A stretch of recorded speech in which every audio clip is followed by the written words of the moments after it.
এমনকি মদিনার প্রত্যেকটা অলিতে গলিতে ছড়ায়া গেছে। শায়েখ ওয়াহাম রাহমাতুল্লাহ আলাইহির মতো এমন বুজুর্গ মদিনার মধ্যে আর নাই, জীবনে কোনোদিন মিথ্যা কথা বলে নাই।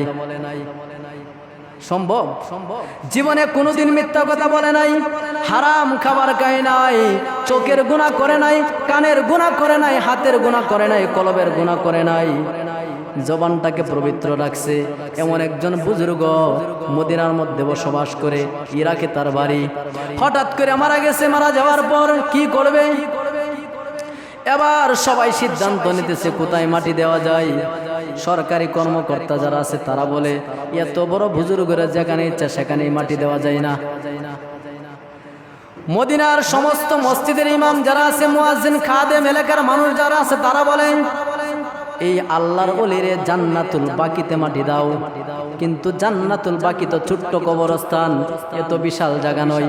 যদি এরকম ভাবে যে মারা যায় তাকে যদি জান্নাতুল বাকিতে দাফন করা হয় তাহলে হাজার হাজার বিঘা জায়গার দরকার। প্রতিদিন ডেলি লোক মারা যাইতেছে, তো কি করবে? এবার বলতেছে যাক শায়েখ ওয়াহাম রাহমাতুল্লাহ আলাইহির জান্নাতুল বাকিতে কবর দেওয়ার সিদ্ধান্ত হয়ে গেল। কবর দেওয়ার পর দাফন করার পর 1 বছর চলে গেল। 1 বছর পর এই শায়েখ ওয়াহাম রাহমাতুল্লাহ আলাইহির এক আত্মীয় ইরাক থেকে হেও হজ করতে এসে, হজ করতে এসে হে আল্লাহর বান্দা মারা গেছে 1 বছর পর।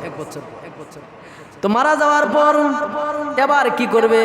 এবার কেউ কেউ বলতেছে যেহেতু শায়েখ ওয়াহাম রাহমাতুল্লাহ আলাইহির আত্মীয়, তাহলে তারেও জান্নাতুল বাকিতে কবরস্থান দেওয়া হোক। লোকেরা বলে জান্নাতুল বাকিতে তো জায়গা নাই, কোথায় দাফন করা হবে?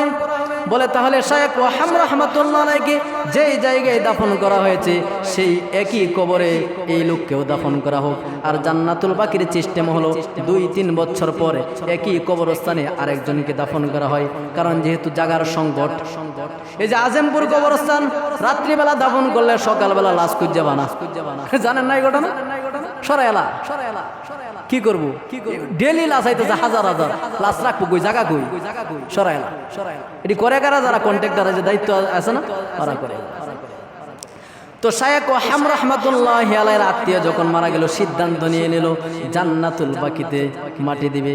আর জান্নাতুল বাকি তো এমন একটা কবরস্থান, নবীজির একজন মাত্র বিবি খাদিজাতুল কুবরার কবর ব্যতীত আর সমস্ত বিবিদের কবর হলো জান্নাতুল বাকিতে।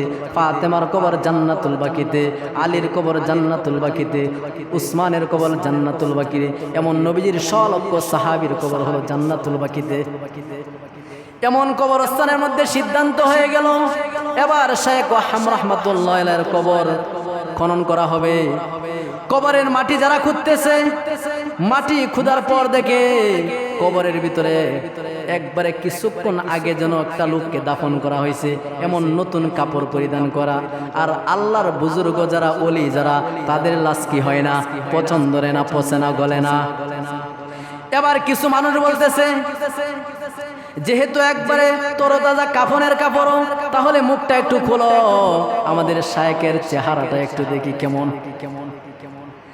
এবার যখন লোকেরা কাফনের কাপড়টা একটু সরাইলো, সরাইয়া দেখে কোন পুরুষের লাশ সেই কাফনের ভিতরে নাই। সেই কাফনের ভিতরে একজন নওজোয়ান তাগড়া যুবতী মেয়ের লাশ। কার লাশ? মেয়ের লাশ। সবাই অবাক হয়ে গেল, কি ব্যাপার? আমরা এই জায়গায় আমাদের শায়েখকে দাফন করলাম, আর এখন দিয়ে একজন মেয়ের লাশ। সরকারি কর্মকর্তা বলতেছে আরে তোমরা হয়তো ভুলে গেছো কোন জায়গায় দাফন করছে, মনে নাই? বলে না, এখানেই দাফন করেছি। এই গুঞ্জম খবর যখন মদিনার অলিতে গলিতে ছড়িয়ে গেছে যে শায়েখ ওয়াহাম রাহমাতুল্লাহ আলাইহি তার কবরের মধ্যে সে নাই, তার কবরে একটা মেয়ের লাশ। এই খবর যখন ছড়ায় গেছে মদিনার প্রত্যেকটা অলিতে গলিতে, একটা নওজোয়ান যুবক দৌড় বাইরে আসতেছে।